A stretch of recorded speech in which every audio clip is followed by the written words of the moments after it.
Baik, kita akan mulai setelah promosi video kita saksikan.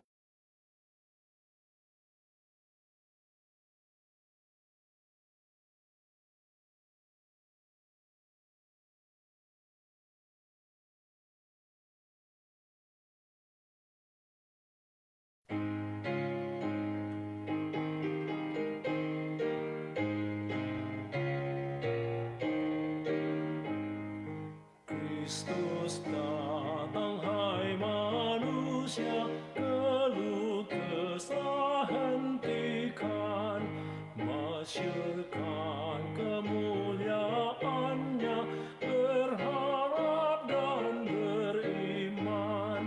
Kristus datang,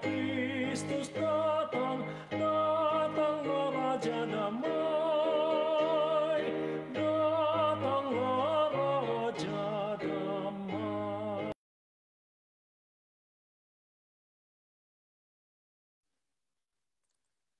Baik, Shalom Bapak Ibu terkasih. Selamat malam bagi kita semua. Shalom, selamat malam. Selamat bergabung kami ucapkan kepada seluruh jemaat terkasih. Terlebih jemaat Pendeta Matias Siburian Memorial Church Teladan Medan. Kita patut bersyukur kepada Tuhan atas segala berkat-Nya, kasih karunia-Nya yang boleh kita rasakan, yang selalu menemani kita di hari-hari bekerja kita. Dan pada malam hari ini juga kita akan kembali disegarkan kerohanian kita lewat mengikuti kebangunan rohani KKR yang akan kita saksikan sebentar lagi. Baik, jemaat terkasih, ini adalah hari yang kedua, dan hari yang kedua ini kita nanti akan berlangsung sampai tanggal 3 Juli 2021. Baik Bapak Ibu, kita telah memulai KKR ini mulai dari semalam tanggal 30, dan kita akan tetap beribadah setiap malam karena KKR ini berlangsung seperti tadi sampai tanggal 3 Juli 2021.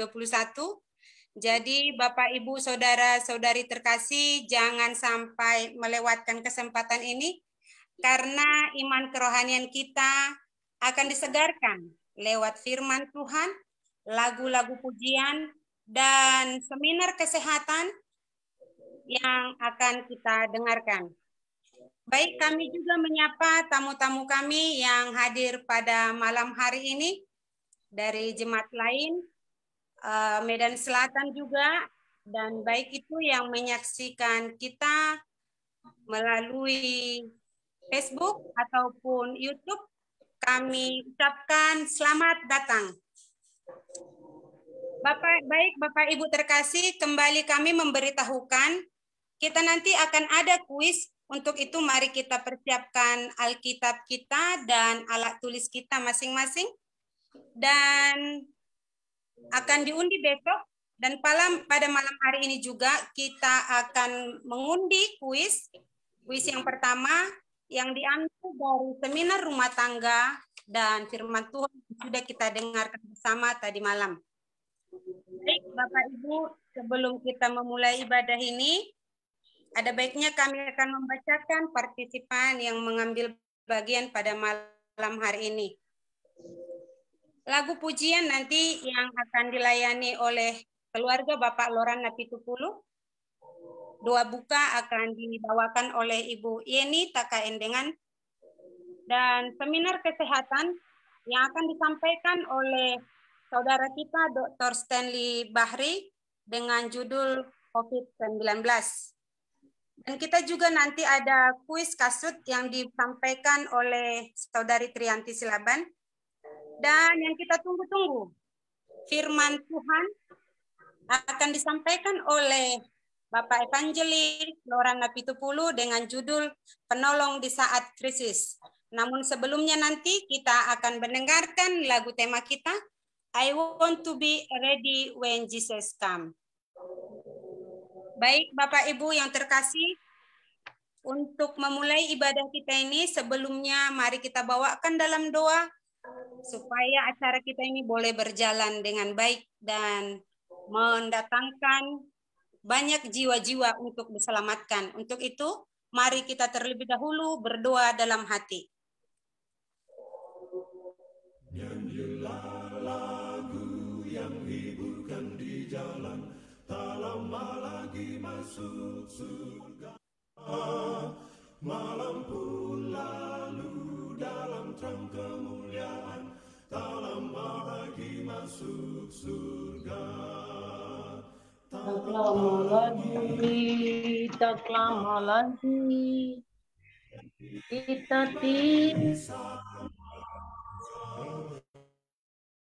Kita berkumpul bila taufan tak lalu, tak lama lagi masuk surga.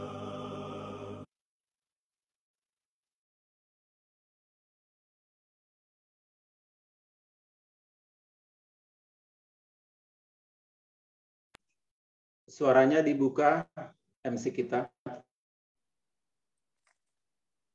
Baik, untuk kesempatan ini kita akan mendengarkan lagu pujian yang dibawakan oleh keluarga hamba Tuhan, Bapak Loran Napitupulu. Kami persilahkan.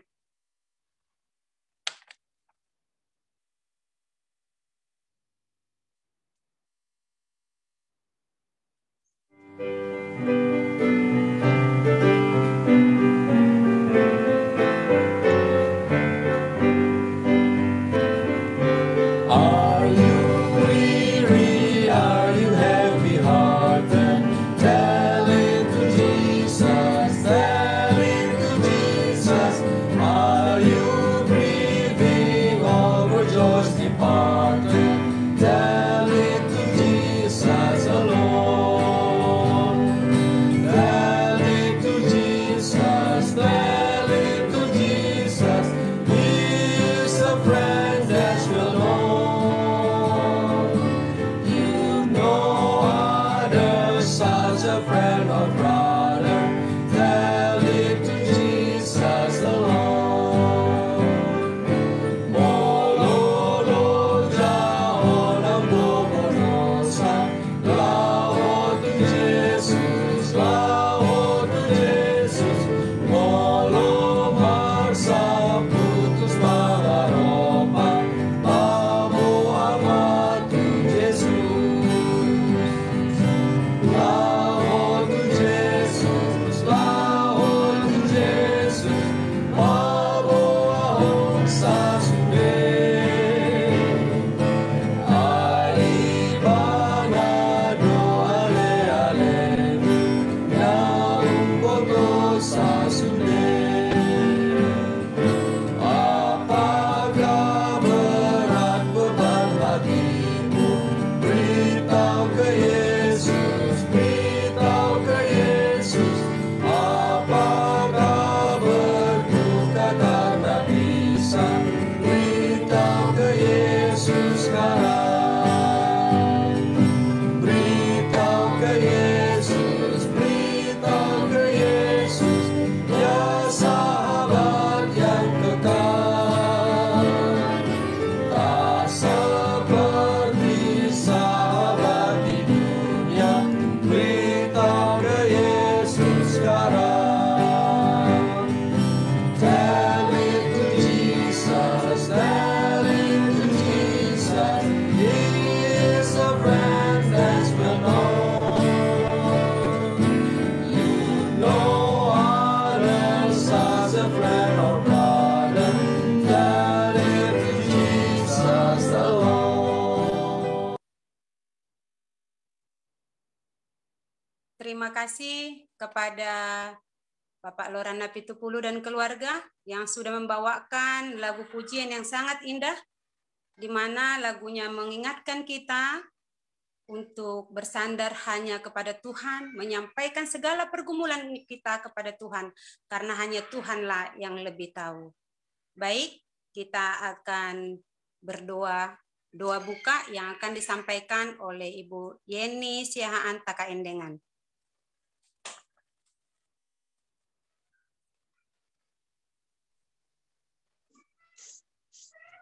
Mari Bapak Ibu kita satu dalam doa. Maha besar Bapa yang penuh kasih, yang bertahta dalam kerajaan tinggi di surga. Allah yang baik, kami datang padamu Tuhan, merendahkan hati dan pikiran kami, sujud menyembah di hadapan-Mu Bapa. Semata-mata kami ini adalah orang yang berdosa, yang setiap kali jatuh ke dalam dosa Tuhan. Mohon ampunlah Bapa atas segala kesalahan dosa yang kami perbuat. Dan biarlah kiranya kami boleh layak beribadah, berbakti kepadamu Tuhan pada malam ini. Melanjutkan kebaktian kerohanian kami pada malam ini Tuhan, KKR bagian kedua pada malam ini. Biarlah kiranya Tuhan boleh bersama-sama dengan kami, sehingga KKR yang berjalan ini dapat kami yang mendengarkan boleh mengerti dan kami boleh hidupkan di dalam kehidupan kami.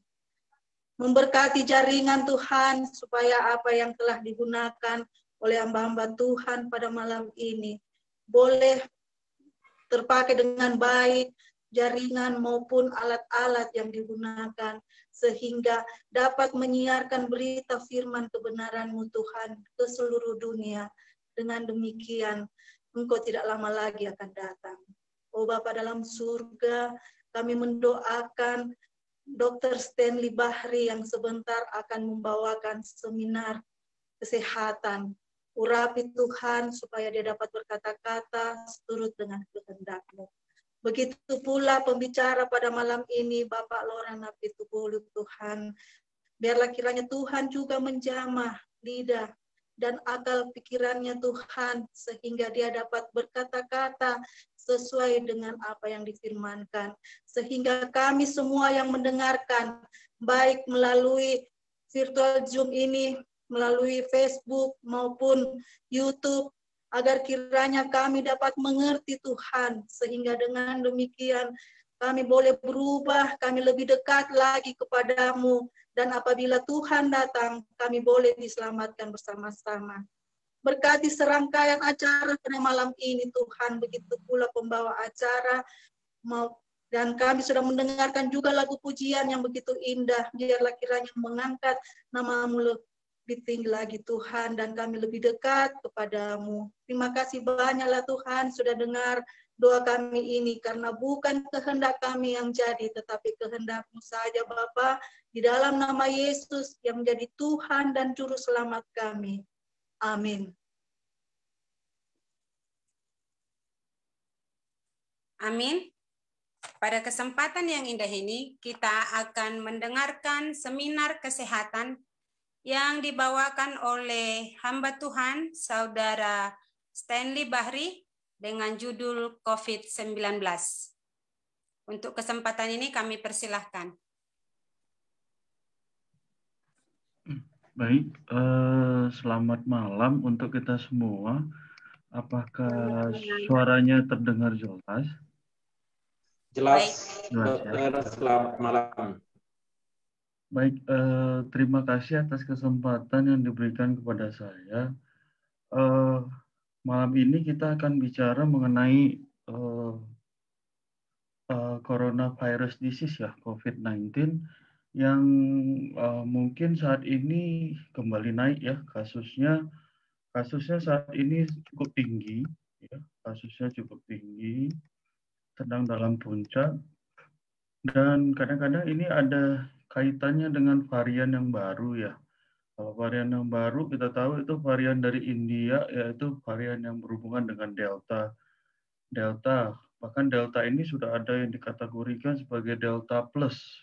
Delta Plus artinya Delta Plus itu udah mutasinya di atas Delta sedikit ya. Jadi dia bisa kombinasi nanti mutasinya. Jadi dulu saya sudah bicara mengenai coronavirus disease, sebelumnya sudah pernah, vaksinasi sudah pernah, kemudian menjaga paru supaya lebih sehat sudah. Jadi saya tidak banyak cerita pada malam hari ini, mungkin 15 menit ya, 20 menit, mengenai update terakhir mengenai coronavirus disease yang ada di Indonesia ya. Jadi kalau yang ada di Indonesia sekarang ini Delta itu sudah diketemukan ya, sudah menyebar ke beberapa provinsi yang ada, bahkan sampai di Aceh itu sudah ada ya Delta virus. Nah, kita bicara pada malam hari ini. Nah, pertanyaan yang sering kita jumpai pada pasien yang kita rawat di ruang COVID ya, beberapa pasien itu kadang-kadang orang yang punya pengaruh, orang yang punya kedudukan, orang yang punya segalanya lah kadang-kadang yang kita rawat. Nah, kadang-kadang sebuah pertanyaan yang kadang-kadang kita harus tanyakan kepada diri kita. Pertanyaan yang pertama bahwa banyak orang berpikir atau kadang-kadang kita sering berpikir bahwa masalah kesehatan ini itu dapat diselesaikan ya, atau dapat ya kita anggaplah dapat diselesaikan dengan uang yang kita miliki. Jadi kesehatan itu kadang-kadang kita pikir layak untuk kita korbankan karena kita anggap uang yang kita cari itu dapat menyelesaikan masalah kesehatan kita. Tapi bukan berarti kita tidak harus bekerja keras ya, karena Tuhan berfirman juga bahwa kita harus bekerja keras ya ketika dosa itu ada. Tetapi kita jangan pernah berpikir bahwa masalah kesehatan itu dapat diselesaikan dengan uang yang kita miliki. Itu yang pertama. Yang kedua, kita sering berpikir bahwa obat itu dapat menyelesaikan persoalan kesehatan kita. Nah, ini yang setan mau kita berpikir bahwa sudah dengan uang itu, kemudian kita bisa berpikir bahwa obat itu dapat menyelesaikan persoalan kesehatan. Nah, kedua pertanyaan ini, jawabannya adalah salah. Kesembuhan itu hanya berasal dari Tuhan. Ya. Nah, dikatakan dalam buku Council of Diet ya, mengenai kesehatan. Apa yang Tuhan firmankan kepada kita mengenai kesehatan? Dikatakan bahwa healthy is a treasure. Jadi, kesehatan itu emas yang Tuhan sudah berikan kepada kita. Jadi, dari sejak kita lahir dalam kondisi yang sehat, sebenarnya Tuhan sudah memberikan kita suatu harta yang berharga. Nah, dikatakan di dalam Council of Diet ini, of all temporal possession, it is the most precious. Jadi dari seluruh yang kita miliki yang bersifat sementara di dunia ini, kesehatan itu adalah yang paling berharga. Jadi it is the most precious. Dikatakan wealthy, learning, and honor are dearly purchased at the loss of the vigor of healthy. Jadi sering oleh karena kekayaan, oleh karena pendidikan, oleh karena jabatan yang kita inginkan, itu harus dibayar dengan kehilangan kesehatan kita. Tapi yang paling penting selanjutnya dari kutipan ini dikatakan, none of this can secure happiness if healthy is lacking.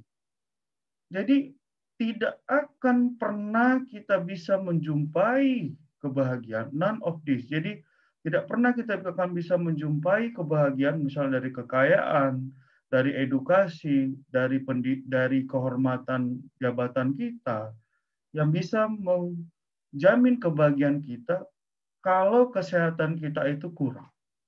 Jadi kalau kita punya kekayaan yang melimpah, Tuhan berkati, kalau kita punya edukasi yang tinggi, punya kehormatan yang tinggi, kalau kita kehilangan kesehatan, maka itu tidak akan bisa pernah memberikan kebahagiaan ke kita. Nah, satu lagi yang pasti kita ingat bahwa it is a terrible sin to abuse the healthy that God has given us. Jadi satu lagi kita harus ingat bahwa dosa itu adalah dosa yang mengerikan ketika kita merusak kesehatan kita. Ketika kita melanggar hukum kesehatan kita, itu adalah dosa adalah terrible sin. Ya, jadi pelajaran ini yang pertama adalah kita harus jaga kesehatan kita yang terutama yang Tuhan sudah beri. Nah, kita masuk ke pembicaraan kita mengenai COVID-19. Nah, sebuah outline mengenai pandemi coronavirus. Banyak orang berpikir bahwa COVID-19 itu baru-baru muncul. Padahal COVID-19 itu sudah muncul sejak tahun 2001 ya. Itu di SARS di China itu tahun 2001 itu sudah muncul sebenarnya. Sudah ada peringatan mengenai infeksi coronavirus ini. Tetapi SARS ini dapat diatasi dengan baik. Kemudian dengan Middle East ya, MERS ya. Ini coronavirus juga. Jadi dua hal yang ada di sini dapat kita atasi dengan baik. Oleh karena ini penularannya lewat manusia dari binatang ke manusia. Nah, ini sudah selesai dengan baik. Nah, sementara coronavirus disease tahun 2019 ini transmisinya manusia ke manusia. Nah, kalau kita bicara mengenai coronavirus ini, kita sedang bicara mengenai saat ini mutasi. Ada beberapa varian yang kita akan jumpai pada saat ini. Terutama kadang-kadang yang mengkhawatirkan masyarakat itu adalah varian yang berasal dari India. Kita tahu bahwa sejak November, saya nggak salah November, India itu diterpa oleh badai COVID-19 yang luar biasa. Puncaknya mungkin di Januari, kalau saya nggak salah. Itu kita kenal virusnya namanya Delta virus. Jadi saintifiknya kita bilang B16172. Jadi ini adalah Delta virus. Jadi Delta virus ini sudah sampai dengan Delta plus. Nah, apa masalahnya pada Delta atau Delta plus varian virus corona ini? Nah, kita tahu bahwa coronavirus ini punya struktur. Jadi struktur coronavirus itu bentuknya bulat, ya, seperti kubus bulat dia. Kemudian ini inti dari virus tersebut, RNA virus tersebut. Kemudian ini dindingnya. Nah, ini ada yang kita sebut sebagai protein S. Jadi ini protein S ini punya fungsi yang luar biasa yang berkaitan erat di badan kita. Nah, ternyata mutasi terjadi pada protein S tersebut. Jadi terjadi adaptasi yang luar biasa dari protein S ini, sehingga inilah yang kita sebut sebagai mutasi. Jadi kalau dikatakan dalam beberapa berita, kalau dikatakan ada mutasi, misalnya mutasi yang sebelumnya, misalnya mutasi dari South Africa, dari Brazil, dari Amerika, atau dari UK, dari India, itu semuanya mutasi yang terjadi itu adalah mutasi yang berada di titik ini, berada di protein. Jadi yang terjadi pada Delta atau Delta plus ini terjadi multiple mutasi. Terjadi multiple mutasi pada protein S sehingga virus corona ini jadi lebih menular, lebih gampang menyebar. Jadi satu individu ke individu yang lain lebih cepat dia nyebar. Jadi lebih viralnya lebih tinggi dia diberikan. Kemudian yang kedua, dia punya resiko lebih berat kena gejala atau reinfeksi yang lebih berat. Jadi terjadi kombinasi. Jadi kombinasinya cukup luar biasa. Jadi kalau kita lihat kombinasinya, dia akan lebih cepat menular karena ini akan lebih berbahaya ke keluarga kita. Kemudian dia gejalanya akan lebih cepat berat. 1-2 hari atau 4 hari dia sudah bisa berat gejalanya dan beresiko untuk reinfeksi dengan gejala yang lebih berat. Nah, inilah yang kalau kita lihat berita atau apa itu Delta atau Delta plus. Jadi apa resikonya kalau dia terjadi mutasi pada protein S ini? Nah, ternyata protein S ini merupakan protein yang berikatan dengan badan kita.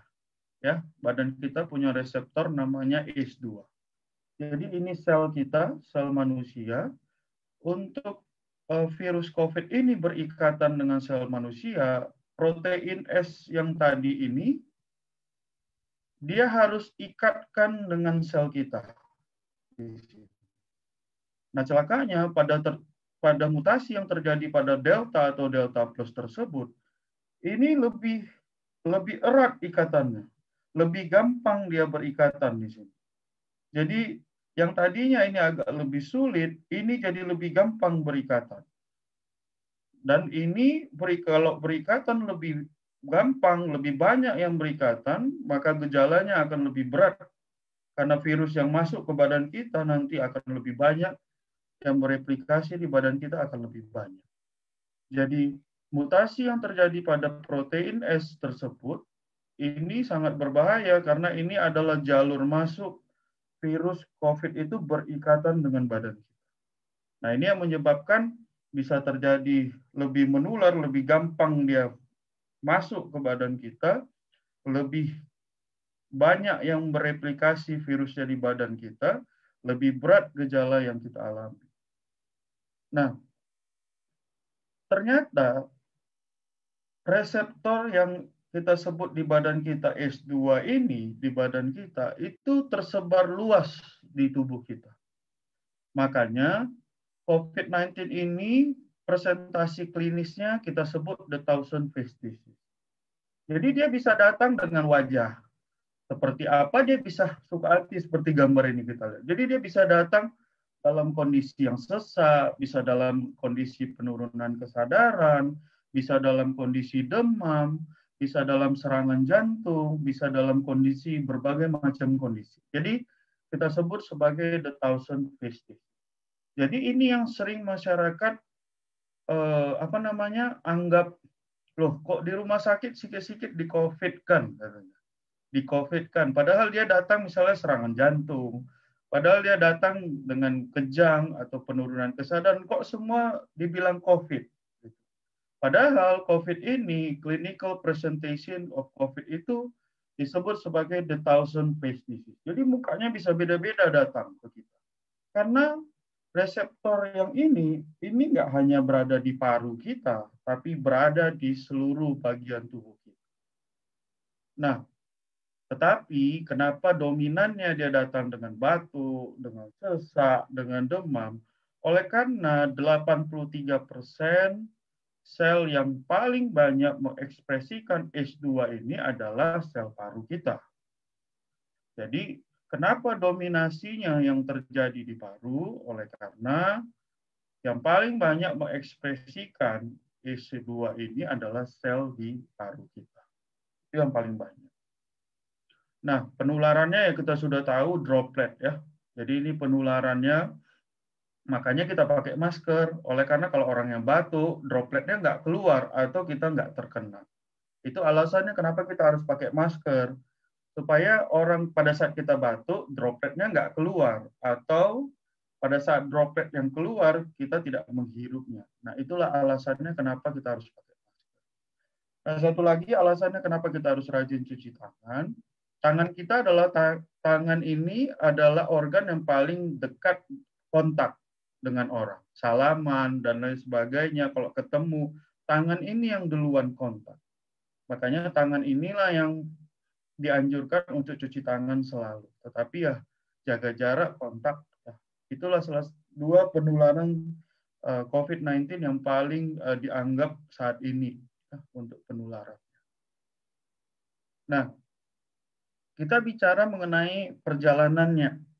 Seperti apa sih perjalanan dari COVID-19 tersebut?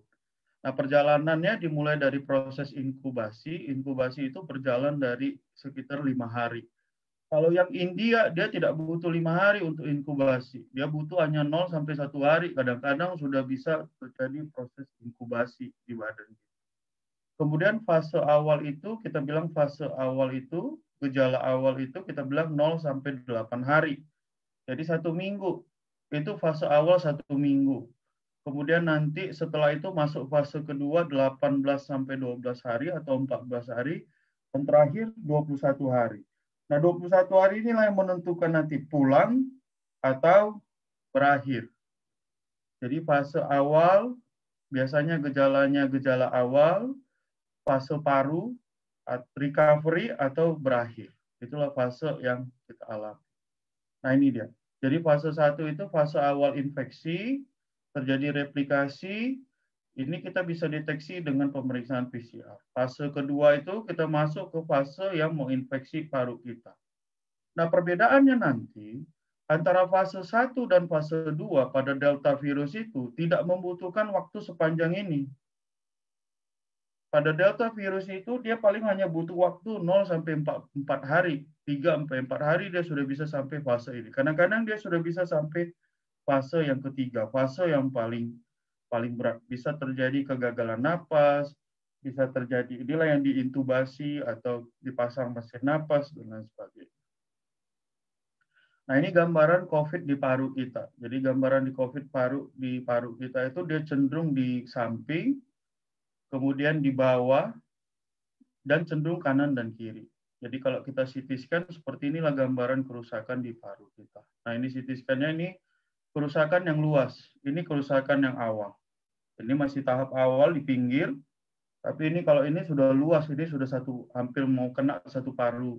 Ya, biasanya ini pasiennya sudah sesak berat. Kalau ini biasanya masih batuk, kadang-kadang terjadi gejala happy hipoksia, kadang-kadang saturasinya udah mulai turun. Nah, kalau di otopsi, seperti inilah kondisi parunya. Jadi, rusak parunya. Jadi, COVID-19 itu buat luka di paru kita. Jadi, buat lubang-lubang, buat luka di paru kita. Jadi, dia menciderai paru kita. Jadi, oksigen nggak akan bisa diproses. Jadi, ini kalau di otopsi, ini sudah diotopsi di Augsburg, Jerman, itu 8 pasien kerusakan parunya cukup berat akibat COVID. Jadi, tidak ada istilah bahwa COVID ini tidak ada, karena ini sudah diotopsi. Otopsi itu merupakan gold standard ya, gold standard bagi kita di sini. Nah ini untuk diagnostik kita gunakan swab PCR. Jadi biasanya badan kita itu setelah kita ada gejala yang asimptomatik, biasanya badan kita produksi antibodi di sini. Kadang-kadang virusnya kita bisa mulai detect. Kemudian nanti fase kritis itu biasanya 14 sampai 21 hari. Jadi pasien itu begin to recover. Kalau di sini dia tidak recover, dia akan naik ke fase yang membahayakan badannya. Atau kalau yang delta virus kadang-kadang di fase ini dia akan naik membahayakan badan. Nah, untuk prevention, untuk pencegahan, kita gunakan masker, cuci tangan, jarak 1 meter, dan satu lagi vaksinasi.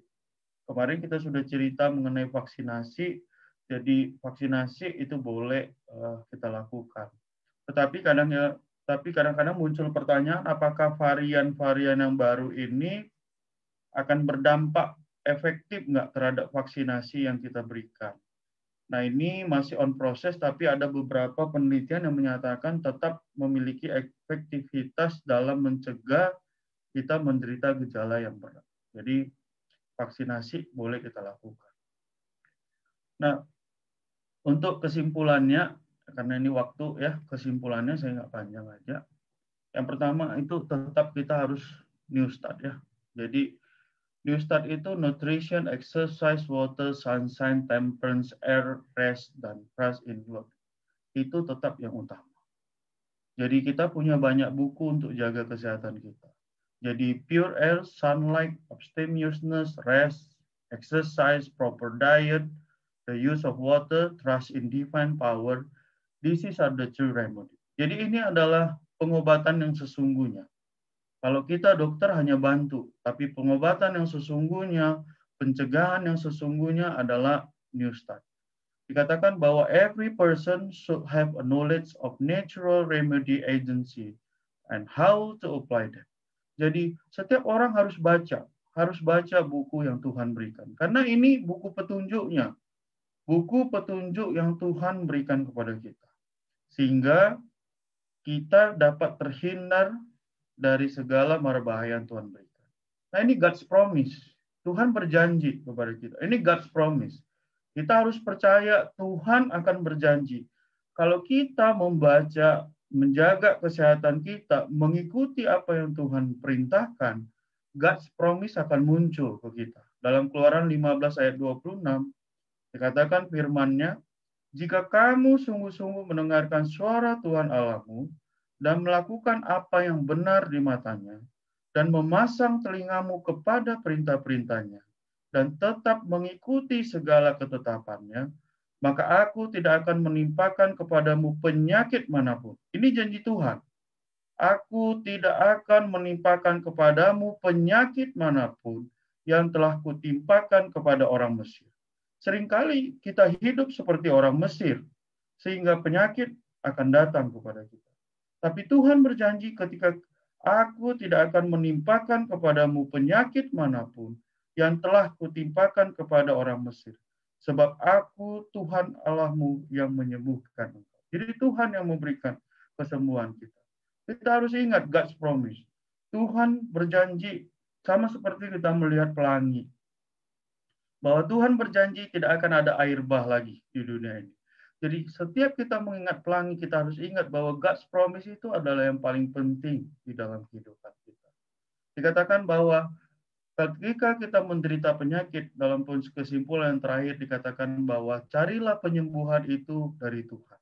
As the Son of Righteousness, He will arise upon us with healing in His way. Dalam Maleakhi 4:2. Jadi pada malam hari ini, bahwa kesembuhan itu hanya berasal daripada Tuhan. Kita dokter hanya membantu pasien penderitaannya supaya berkurang. Demikian kira-kira yang bisa saya sampaikan pada malam hari ini. Kiranya Tuhan menjaga kita, Tuhan melindungi kita dari segala mara bahaya, dari segala penyakit, terutama dalam pandemi COVID-19 ini. Dan ingat, tetap jaga kesehatan kita, terapkan pola hidup sehat, ingat baca buku New Start yang Tuhan sudah berikan kepada kita. Demikian, terima kasih.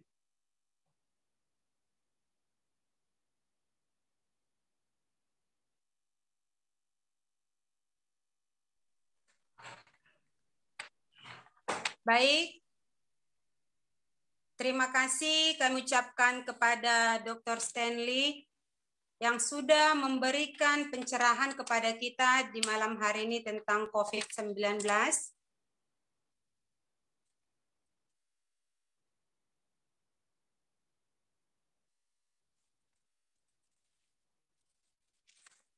Semoga kita tetap dalam keadaan sehat dan kita tetap mengingat janji Tuhan bahwa Tuhan akan tetap memberikan keselamatan dan kesembuhan bagi kita. Baik, pada kesempatan ini kita akan mendengarkan kuis kasut yang dibawakan oleh Saudari Triyanti. Baiklah, terima kasih. Suara saya jelas ya? Pada saat ini, sebelum kita masuk ke firman Tuhan, kita akan adakan kuis dari pelajaran malam pertama, di mana kita akan kuis dari Kahoot. Sebentar, Bapak Ibu atau teman-teman orang muda boleh membuka Google-nya, kemudian di pencarian boleh diklik kahoot.it, kahoot.it, www.kahoot.it.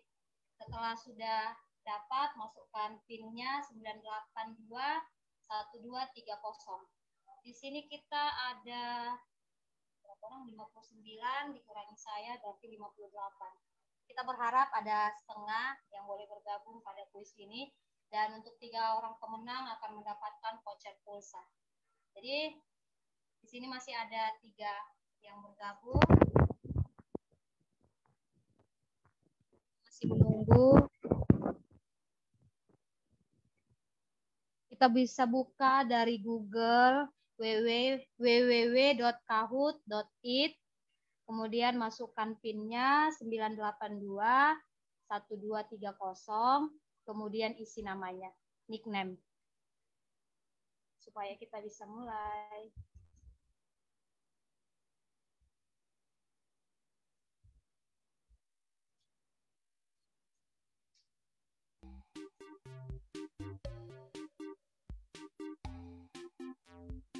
Kau udah masuk? Masuk kali.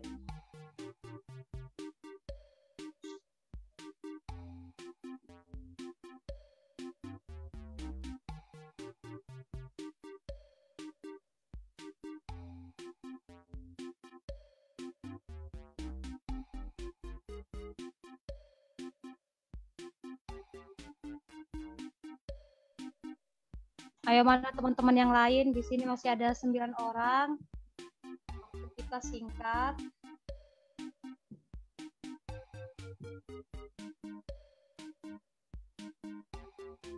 Oke, ada 11 orang. Kita berharap ada setengah dari partisipan yang bergabung pada malam hari ini karena soalnya nggak begitu susah dan tidak banyak juga.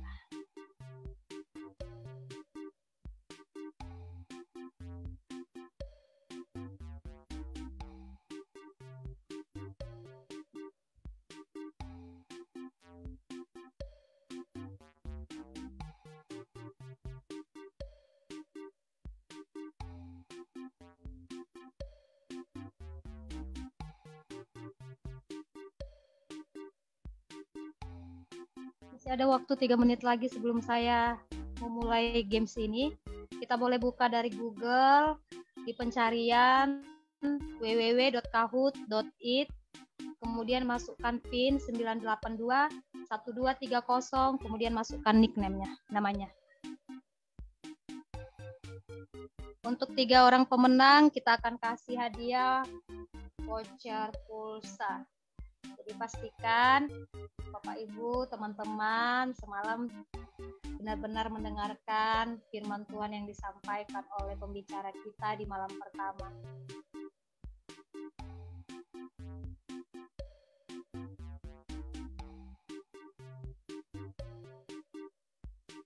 Wah, ada yang sudah percaya diri nih, pasti menang. Oke.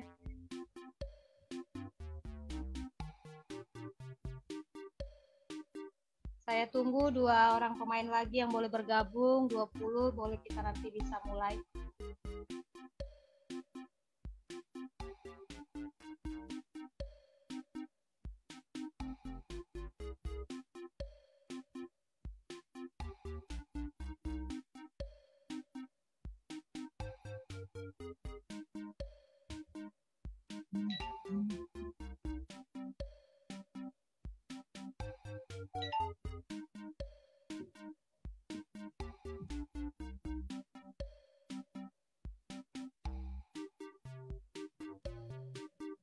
Baiklah, sepertinya sudah tidak ada lagi ya. Akan kita mulai. Oh, masih ada Wendy Parapet. Oke, sudah ada 20. Kita akan mulai.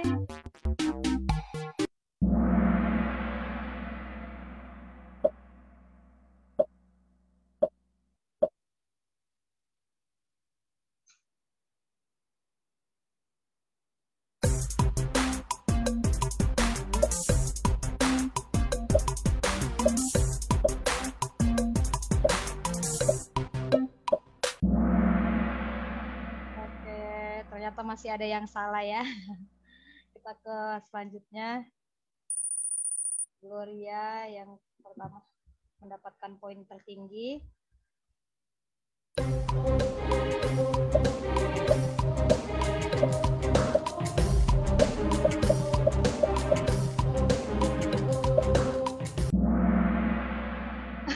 Ternyata masih ada juga yang salah.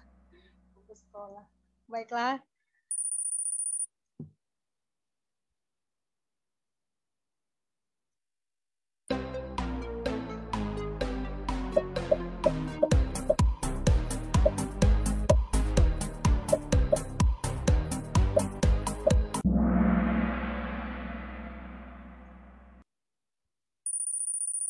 Wah, ternyata Michael bisa mengejar poin.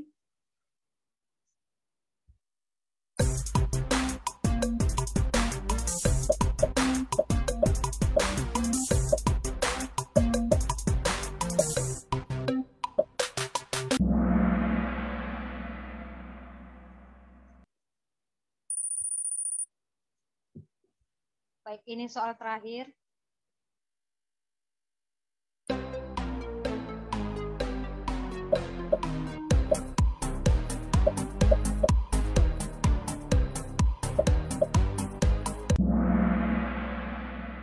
Oke, soal kita sampai di sini. Siapakah dia yang pemenangnya? 3 pemenang yang beruntung.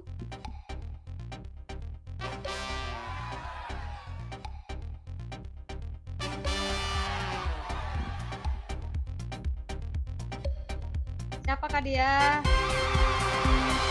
Wah. Baiklah, selamat kepada Jiva, Gloria, dan Michael yang sudah memenangkan kuis pada malam hari ini.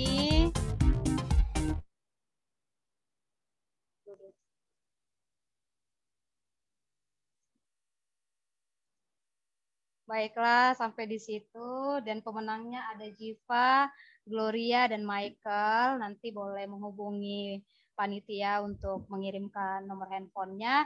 Dan pada malam-malam berikutnya juga kita akan mengadakan kuis. Jadi pastikan Bapak, Ibu, dan teman-teman boleh memperhatikan pelajaran-pelajaran yang dibagikan supaya juga bisa beruntung. Baiklah, sampai di sini saya serahkan kepada MC. Terima kasih. Baik, terima kasih Kak Triyanti yang sudah membawakan Kahoot dengan sangat baik. Selamat kembali kami ucapkan kepada para pemenang yang 3 orang ya. Jadi Bapak Ibu jemaat terkasih, untuk besok juga kita tunggu kehadirannya. Mari kita sama-sama mendengarkan dan menyimak sehingga besok kita boleh mengikuti Kahoot kuis berikutnya.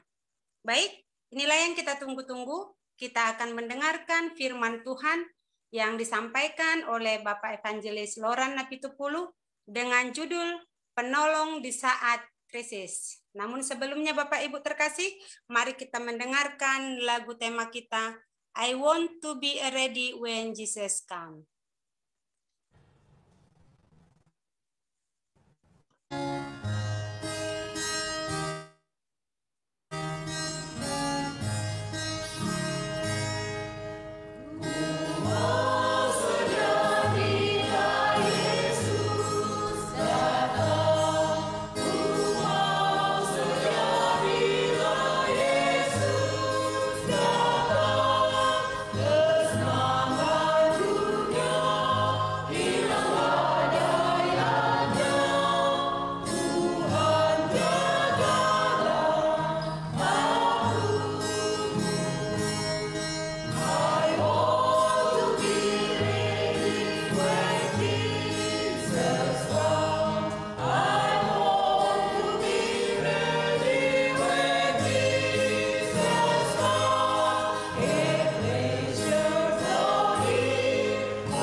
Baik, untuk kesempatan ini kami berikan kepada Bapak Evangelis Loran Napitupulu.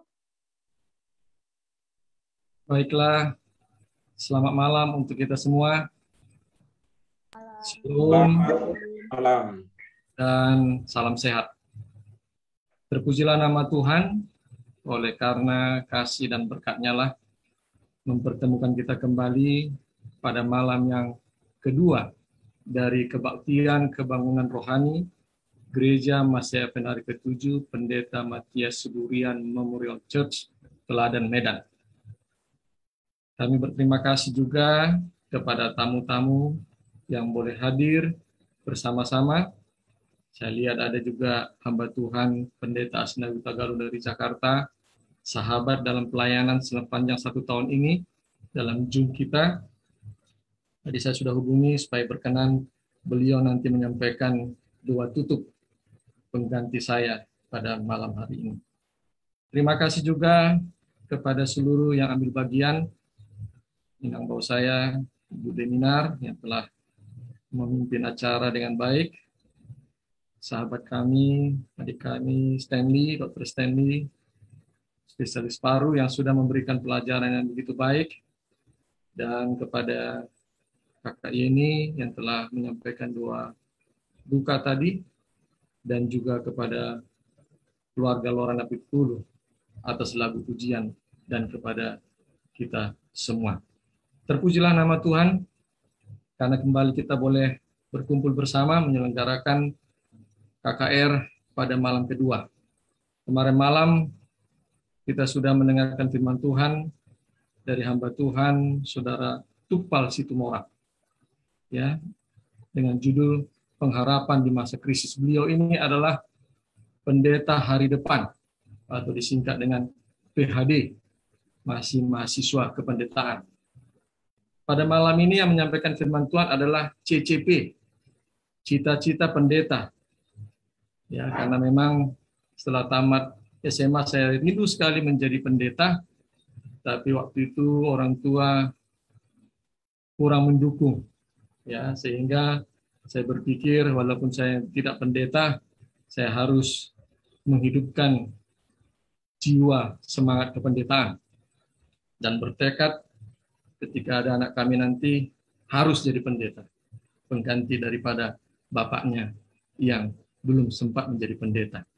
Dan besok yang menyampaikan firman Tuhan adalah sudah pendeta, tapi pendeta muda. Dan lusa akan disampaikan oleh pendeta penuh, yaitu pendeta Rudian Jayapurba Enfield. Ya, jadi memang luar biasa KKR dari Jemaat Teladan ini, tanpa sepertinya dirancang, tapi seperti itulah posisi yang menyampaikan firman Tuhan setiap malamnya. Bapak Ibu sekalian, izinkan saya share screen firman Tuhan pada malam ini. Penolong di saat krisis. Penolong di saat krisis. Siapakah penolong kita di saat krisis? Itulah yang akan kita pelajari pada malam ini. Dan tadi saya sudah kode keluarga saya, tidak boleh lebih dari 30 menit, tolong langsung di chat saya, kasih ingatkan supaya jangan kebablasan, karena kalau menyampaikan firman itu kadang-kadang short juga bisa sampai 2 jam, ya. Tapi kalau diingatkan bisa dipercepat. Saudara-saudara sekalian, awalnya dunia ini dijadikan sangat sempurna oleh Tuhan. Penuh kebahagiaan. Tidak ada yang cacat. Bahkan Ayub 38 ayat 4-7 katakan bagaimana para malaikat dan makhluk-makhluk yang ada pada waktu itu menyaksikan hasil karya Sang Pencipta bertempik sorak dengan gembira, bercampur kagum pada akhir pekan penciptaan. Semua sempurna. Sampai-sampai malaikat kagum dengan karya ciptaan dari Tuhan. Tuhan membeberkan di hadapan manusia yang diciptakannya bahwa mereka boleh menentukan pilihan. Apakah menurut perintah atau tidak. Dan kalau mereka melanggar perintah itu, maka akan ada kesengsaraan dan penderitaan. Tetapi bila tidak, mereka akan hidup dengan penuh kebahagiaan. Penderitaan atau krisis tidak pernah direncanakan Tuhan semula. Untuk menjadi bagian dari pengalaman bukan hanya manusia, tapi semua makhluk diciptakannya tidak pernah dirancang untuk menghadapi krisis atau penderitaan. Itu hanya terjadi, Tuhan ingatkan, kalau manusia memilih untuk melawan perintahnya, yaitu mengikuti kejahatan dari pemberontak, yaitu Lucifer. Tetapi saudara-saudara, kenyataannya adalah nenek moyang kita melanggar perintah Tuhan. Akibatnya terjadilah krisis global, saudara-saudara. Tadi Dr. Stanley sudah ingatkan kepada kita, krisis yang terjadi saat ini adalah krisis akibat dari COVID-19. Krisis COVID-19 ini bukan hanya masalah soal sakit penyakit, tapi berdampak yang mencekam kepada krisis ekonomi, saudara-saudara. Semua dunia menghadapi krisis ekonomi. Kita juga yang menyaksikan acara ini di Zoom meeting maupun di YouTube pasti terdampak. Ada yang tidak punya pekerjaan saat ini, ada yang mungkin punya pekerjaan tapi gajinya sudah dipotong, ada yang mungkin susah sekali untuk berusaha sebagai pengusaha, ya. Ada mungkin yang bingung tamat dari kuliah mau cari pekerjaan tapi tidak ada pekerjaan. Kenapa? Karena krisis ekonomi membuat perusahaan-perusahaan menghold pengeluarannya, sehingga memperdayakan karyawan yang ada, bahkan mungkin mengurangi yang tidak terlalu penting. Saudara-saudara sekalian, tadi juga disampaikan bahwa virus corona ini juga bermutasi yang luar biasa. Ya. Tidak perlu saya jelaskan lagi di sini, saudara. Di Indonesia sekarang sudah masuk yang namanya varian Delta Plus yang sampaikan Dr. Stanley. Cukup mencekam, cepat menular, dan memperparah apabila kita punya penyakit samping atau penyakit yang kita bawa. Jadi ini sangat mencekam, saudara. Tidak tuntas. Padahal saya masih ingat tahun lalu diperkirakan bahwa bulan Juni tahun lalu sudah menjadi titik puncak dan akan selesai. Tapi sampai 1 tahun kemudian justru semakin meningkat. Jadi kita tidak tahu apakah sampai akhir dunia akan terus terjadi virus ini, saudara. Kita tidak tahu. Itulah yang terjadi dengan dunia kita saat ini. Ya, ini tadi ya, ciri-ciri virus yang levelnya Delta, saudara. Sudah dijelaskan tadi. Kemudian kita lihat bahwa tren bencana di Indonesia bukan semakin menurun, semakin meningkat. Tahun 2009 hanya 1.200 bencana di Indonesia. Tetapi tahun 2019, 2 tahun yang lalu, sudah 3.800 bencana. Saudara. Meningkat signifikan. Tetapi bagi anak-anak Tuhan, ini tidak menjadi keheranan. Karena memang salah satu tanda-tanda akhir zaman adalah dunia kita akan menuju kepada krisis yang mencekam. Ya, sekarang menjadi pertanyaan, ketika datang krisis, kemana saudara pergi? Siapa yang sudah andalkan? Apakah saudara pergi ke dukun? Karena saudara tidak punya jodoh, kemudian saudara pergi ke dukun, supaya dipertemukan dengan jodoh. Saudara tidak punya pekerjaan, saudara pergi ke sana untuk mendapatkan wangsit dari dukun, ya, beli mahar sekian-sekian katanya untuk dapat pelaris dan sebagainya. Ya. Apakah saudara penolong saudara itu uang atau kekayaan? Dr. Stanley tadi sudah ingatkan sekali lagi bahwa kekayaan, uang tidak bisa membeli kesehatan. Kita juga baca banyak orang-orang kaya yang akhirnya meninggal oleh karena COVID-19 ini. Bahkan saya pernah mendengar ada kesaksian dari satu kantor atau pekerjaan sampai habis uangnya 2 miliar tapi tidak bisa sembuh. Alias dia juga mati. Uang dan kekayaan tidak bisa menolong kita di saat krisis. Dan itu firman Tuhan sudah ingatkan dalam Yeremia 17 ayat 5-8. Beginilah firman Tuhan, terkutuklah orang yang mengandalkan manusia, yang mengandalkan kekuatan sendiri, dan yang hatinya menjauh daripada Tuhan. Jadi saudara, ketika krisis sekarang ini terjadi, jangan pernah andalkan karirmu. Jangan pernah andalkan kekayaanmu. Jangan pernah andalkan jabatanmu. Jangan pernah andalkan uangmu yang banyak di bank itu. Karena itu tidak bisa menyelamatkanmu. Tidak bisa membahagiakanmu. Tidak bisa menjamin keamananmu. Ya. Sehingga Tuhan katakan, terkutuk orang yang apa? Yang mengandalkan. Jadi siapa yang kita andalkan, saudara? Tidak ada satu pun di muka bumi ini yang bisa menolong kita selain dari pencipta kita sendiri, yaitu Yesuslah penolong kita di saat krisis. Yesuslah penolong kita di saat kita sakit, di saat kita krisis ekonomi, di saat kita kesedihan, duka dan kesusahan. Tetapi masalahnya adalah sering kita lari kepada Yesus di saat terakhir. Opsi terakhirlah kepada Yesus, saudara-saudara. Di saat tidak ada lagi yang bisa kita andalkan, baru kita lari kepada Yesus. Inilah kesedihan yang luar biasa. Seharusnya kita lari pertama kali kepada Dia. Datang kepada Dia. Minta tolong kepada Dia. Tetapi kita kadang-kadang kalau lagi datang kesusahan kita, yang pertama kita lari kepada teman kita, sahabat kita, keluarga kita. Orang yang kita andalkan. Ketika kita ada krisis keuangan, kita lari kepada orang lain. Pinjam uang sana, pinjam. Kita tidak lari kepada Tuhan. Saudara-saudara, sekarang juga ada pertanyaan juga kepada kita yang rajin beribadah kepada Tuhan. Pak, omong kosong Pak Loran. Jikalau baik, mengapa ada penderitaan juga dalam hidupku? Di mana Tuhan itu? Ini pertanyaan yang seringkali juga saya dengar ketika banyak yang chattingan atau yang minta doa daripada saya. Saudara, paling tidak saya mencatat ada 4 alasan, saudara. Kalau kita sudah hidup baik benar, rajin beribadah, setia kepada Tuhan, tapi kita mengalami kesulitan. Yang pertama, saudara baca Markus 13 ayat 8. Sebab bangsa akan bangkit melawan bangsa dan kerajaan melawan kerajaan. Akan terjadi gempa bumi di berbagai tempat dan akan ada kelaparan. Semua itu barulah permulaan penderitaan menjelang zaman baru.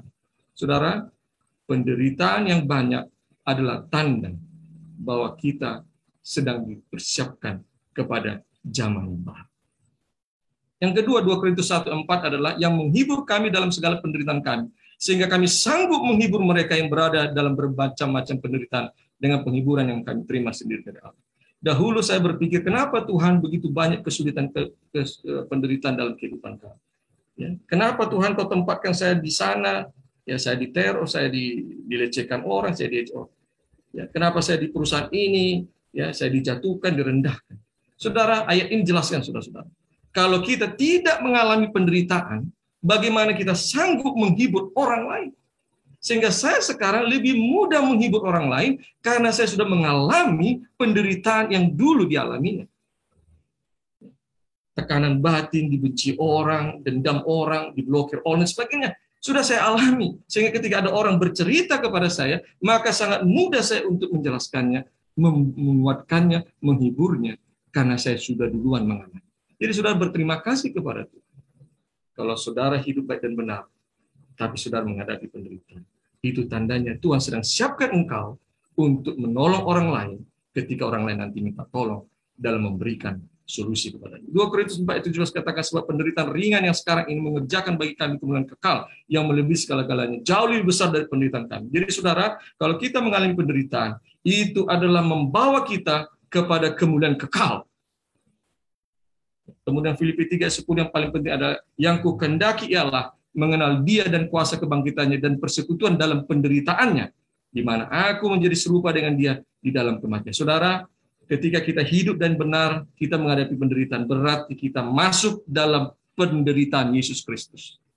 Ketika kita masuk dalam penderitaan Yesus Kristus, artinya kita akan semakin serupa di dalam Tuhan Yesus.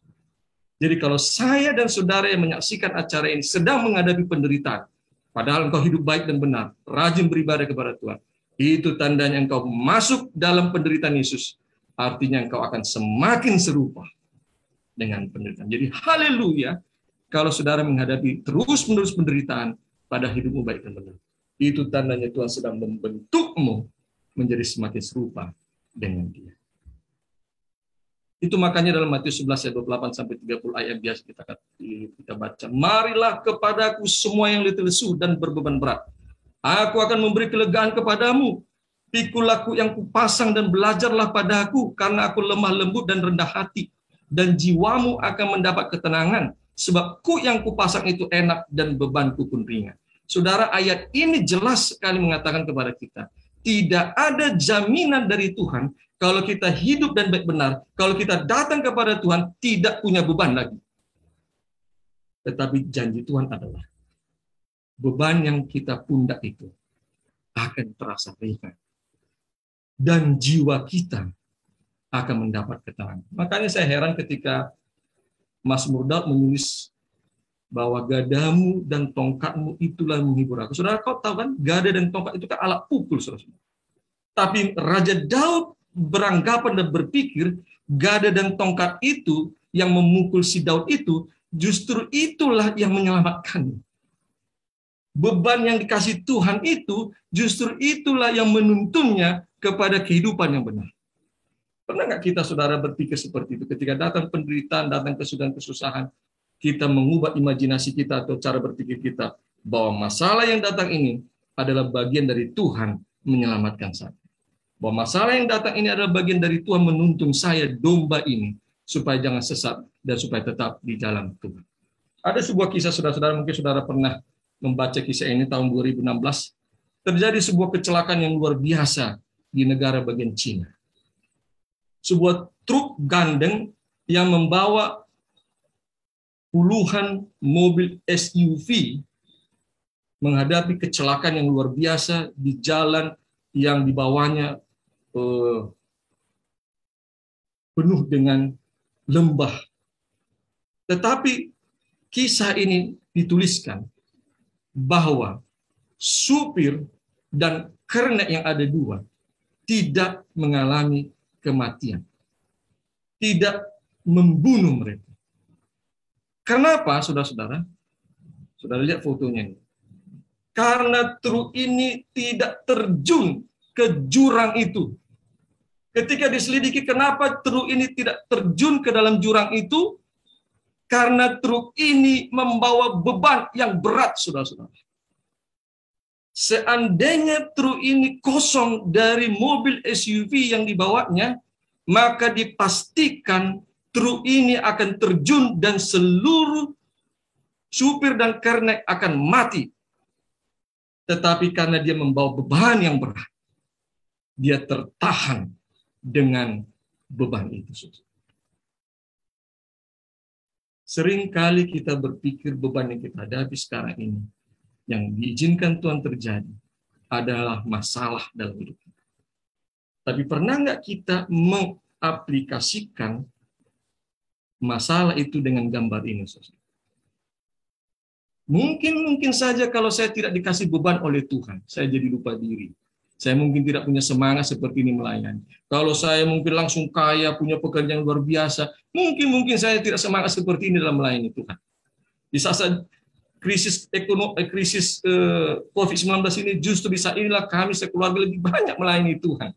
5 kali dalam seminggu kita adakan selalu pelayanan Tuhan di Zoom meeting. Mungkin saja kalau tidak terjadi krisis seperti ini, tidak ada waktu untuk seperti itu, karena sibuk bekerja. Jadi saudara-saudara, sadarilah, terkadang beban itu justru yang menyelamatkan. Itu makanya Tuhan katakan sekali lagi, marilah kepada aku akan memberikan kelegaan.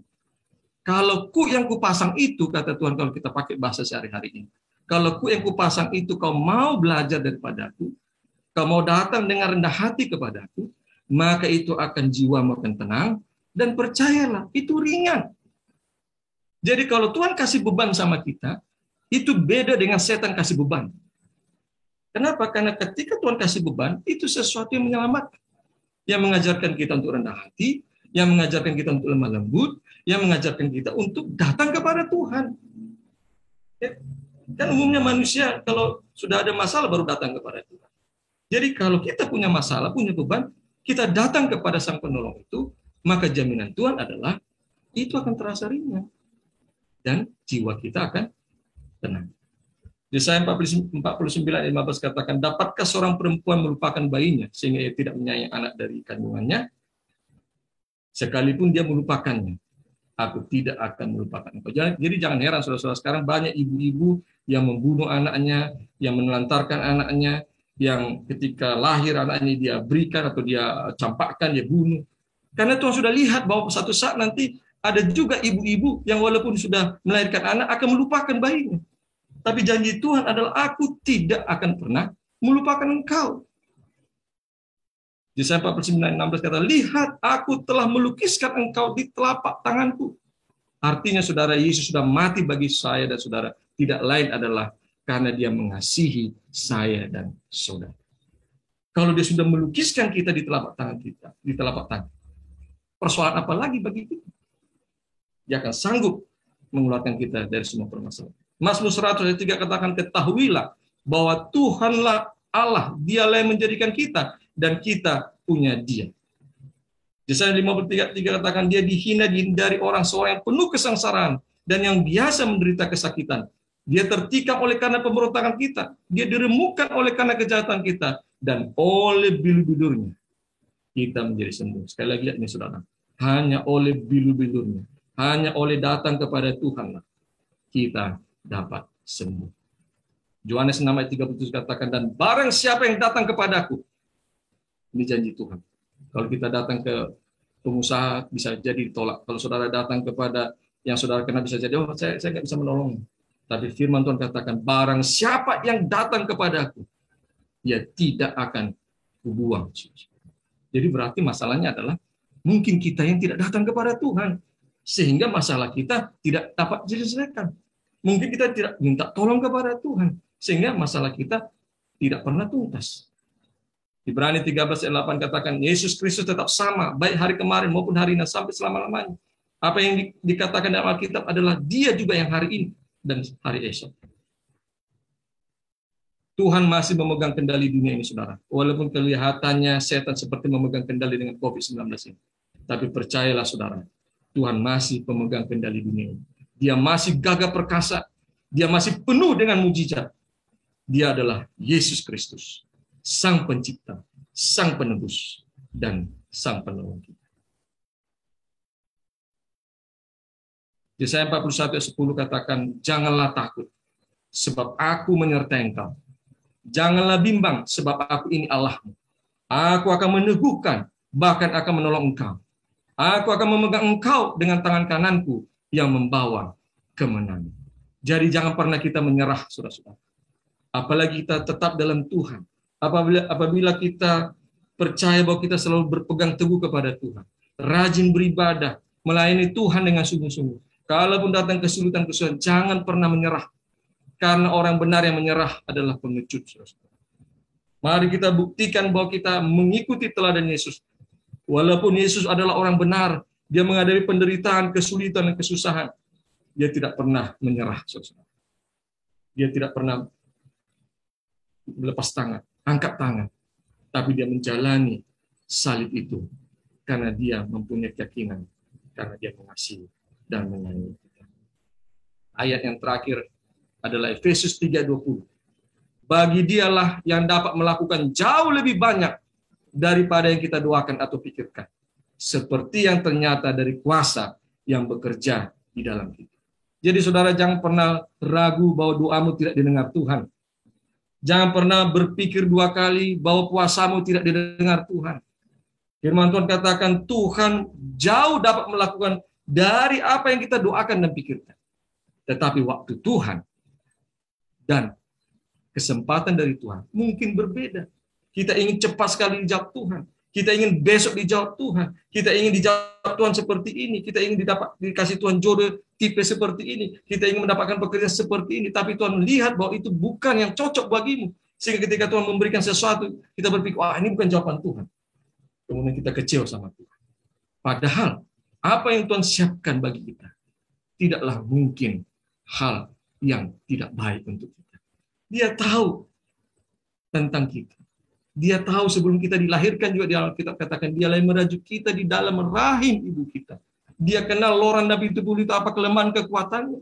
Dia tahu bagaimana loran Nabi Tubulu dibimbingnya. Dia tahu melalui lembah kekelaman bagaimana si loran ini supaya menjadi anaknya. Dia tahu musuh bagaimana yang mendidik si loran ini supaya menjadi pribadi yang kuat. Jadi saudara-saudara, mari datang kepada Tuhan. Mari kita berjalan bersama dengan Tuhan. Mari kita berpegang teguh kepada Tuhan. Dan jangan cari penolong yang lain selain Tuhan. Jangan pernah andalkan manusia, temanmu, relasimu selain daripada Tuhan. Biarlah kita berpegang teguh kepada Tuhan. Sahabat-sahabatku yang ada di Zoom meeting maupun yang menyaksikan acara ini di Facebook dan YouTube. Percayakan hidupmu kepada Tuhan dalam menjalani krisis ini. Percayakan masa depanmu di hadapan Tuhan. Walaupun sekarang ini kau masih melihat kegelapan di depan. Tetapi di ujung sana ada titik terang yang Tuhan sedang siapkan. Kalau kita mau berjalan, tetap setia kepada Tuhan. Dan tetap bergantung sepenuhnya kepada Tuhan. Penderitaan yang kita hanya sementara di dalam dunia ini. Untuk kemuliaan namanya. Tidak ada artinya bila dibandingkan dengan penderitaan Yesus dan kehidupan kekal di surga. Dengan dia di mana tidak ada lagi kesusahan dan penderitaan untuk selama-lamanya. Sabarlah saudara-saudara. Saya selalu ingatkan juga kepada saya dan keluarga. Mari kita sabar menghadapi kesulitan dan penderitaan ini. Sebab ada saatnya nanti. Kita tidak akan pernah mengingat lagi penderitaan itu. Sebab Tuhan sudah akan memberikan segala kebahagiaan, kemuliaan. Sehingga kita tidak akan pernah mengingat lagi kesedihan kita, kesulitan kita, kehilangan orang yang kita kasih, kehilangan pekerjaan kita, kehilangan mungkin mata pencarian kita. Karena Tuhan memberikan sesuatu yang luar biasa di dalam kerajaan surga dan di dunia baru. Kiranya Tuhan memberkati kita semua. Selamat malam. Shalom. Baik, terima kasih firman Tuhan yang sudah kita dengarkan bersama melalui hamba Tuhan, Bapak Evangelis Loran Napitupulu. Terima kasih yang sudah membuka pikiran kita bahwa Tuhan mempunyai cara tersendiri untuk menolong setiap pribadi kita.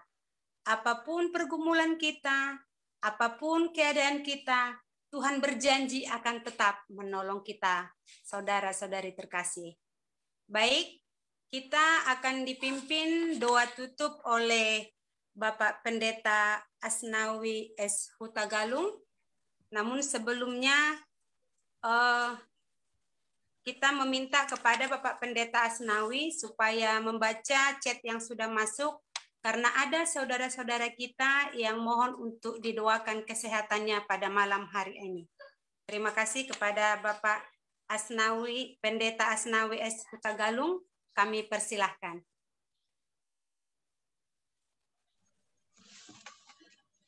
Kita bersatu di dalam doa. Bapa kami, Allah yang bersemayam di dalam surga, Allah yang ajaib pencipta langit dan bumi, Bapa yang penuh kasih dan berkebaikan. Kami bersyukur berterima kasih di malam hari ini, di mana kami dapat melanjutkan seri KKR, pengharapan di tengah krisis di dunia yang fana ini, dari Jemaat Teladan Medan. Di malam yang kedua ini, kiranya nama Tuhan ditinggikan dan dipermuliakan. Ibadah KKR yang kami lakukan sekalipun lewat Zoom online ini, berkenan kepadamu menjadi dupa yang harum di kerajaan surga. Dan Tuhan bersedia untuk menjawab, memenuhi segala permohonan dan keperluan-keperluan kami. Terima kasih untuk hamba Tuhan, berkati dalam kesehatan, dalam hikmat, dan di dalam kuasa firman Evangelis Loran Napitupulu, supaya lebih banyak yang dibagikan dalam kesempatan-kesempatan yang berbeda akan pelayanan firman yang menjadi satu saluran berkat keselamatan, kekuatan iman, kesegaran rohani bagi banyak orang.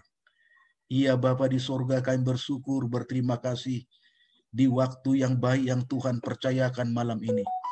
Biarlah pekabaran yang sudah kami dengarkan, kami bergantung sepenuhnya kepada Tuhan. Karena kami percaya hanya Tuhanlah satu-satunya sebagai penolong di dalam krisis kehidupan kami. Krisis rohani, krisis ekonomi, krisis mental, krisis politik, krisis sosial masyarakat, krisis dalam kepemimpinan, segala krisis yang kami hadapi di dalam berbagai dilema kehidupan kami. Kami perlu bergantung kepada Tuhan dan percaya bahwa satu-satunya adalah Tuhan Yesus sebagai pencipta, penebus, dan penyelamat kami yang mampu memenuhi segala kebutuhan-kebutuhan kami. Bapa di sorga, ada banyak yang mengalami berbagai persoalan hidup. Ada banyak hamba-hamba Tuhan yang terganggu kesehatannya. Ada banyak anak-anak Tuhan yang mengalami masalah-masalah di dalam kehidupan, di dalam perkuliahan, di dalam pekerjaan dan tugas-tugas, di dalam rumah tangga, dalam mendidik anak-anak, juga masalah di dalam kesehatan. Karena kami yakin dan percaya dengan pekabaran malam ini, kami semakin diteguhkan dan dikuatkan, dimotivasi oleh firman Tuhan, bahwa Tuhanlah satu-satunya bagi kami penolong, penyembuh yang ajaib di dalam kerohanian kami, dan juga di dalam keselamatan kami.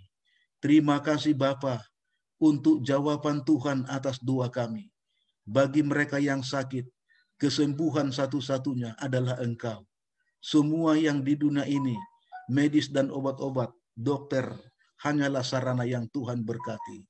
Masalah ekonomi dan kebutuhan-kebutuhan pribadi sehari-hari, Engkaulah sumber kecukupan dan sumber segala kebutuhan. Masalah hikmat dan akal budi, pengetahuan dan keahlian, Engkaulah satu-satunya sumber hikmat dan akal budi. Di dalam masalah kerohanian, iman dan keselamatan, pengampunan dosa, Engkaulah satu-satunya Allah Juru Selamat yang sudah menebus dan membenarkan kami. Terima kasih untuk janji Tuhan yang pasti. Terima kasih untuk jaminan keselamatan Tuhan yang pasti, bahwa kami adalah anak-anak Tuhan di dalam kehidupan ini. Inilah doa dan pengharapan kami Bapa. Jika kami berpisah, biarlah kiranya Tuhan bersama kami sepanjang malam dalam istirahat kami. Dan bangunkan kami besok untuk hari yang baru, janji Tuhan yang baru, dan berkat yang baru Engkau sediakan bagi kami. Dan ingatkan kami kembali di malam yang ketiga besok, kami bersedia bergabung untuk mendengarkan firman yang akan disampaikan hamba Tuhan, pendeta muda tambah, supaya engkau mencurahi dia dengan roh-Mu, hikmat dan kuasa Roh Kudus, menyampaikan pekabaran besok malam. Terima kasih Bapa, terima kasih Yesus. Kami persembahkan doa ini menjadi pujian dan syukur kami di dalam nama Yesus Kristus, Tuhan dan Juru Selamat kami. Amin. Amin. Amin. Bapak, Ibu, saudara-saudari jemaat terkasih, demikianlah acara ibadah KKR kita malam kedua pada malam hari ini. Terima kasih kami ucapkan kepada seluruh jemaat teladan yang selalu bersemangat untuk bergabung dalam KKR yang kita laksanakan ini. Kami juga berterima kasih kepada jemaat Medan Selatan yang bergabung dengan kami dari malam ke malam. Kami juga berterima kasih kepada seluruh pemirsa dan tamu-tamu kami yang tidak dapat kami sebutkan satu persatu yang bergabung di acara KKR kita ini, baik melalui virtual Zoom, melalui Facebook, dan melalui YouTube. Semoga melalui acara KKR yang kita laksanakan ini, banyak jiwa-jiwa yang terselamatkan dan iman kerohanian kita semakin disegarkan.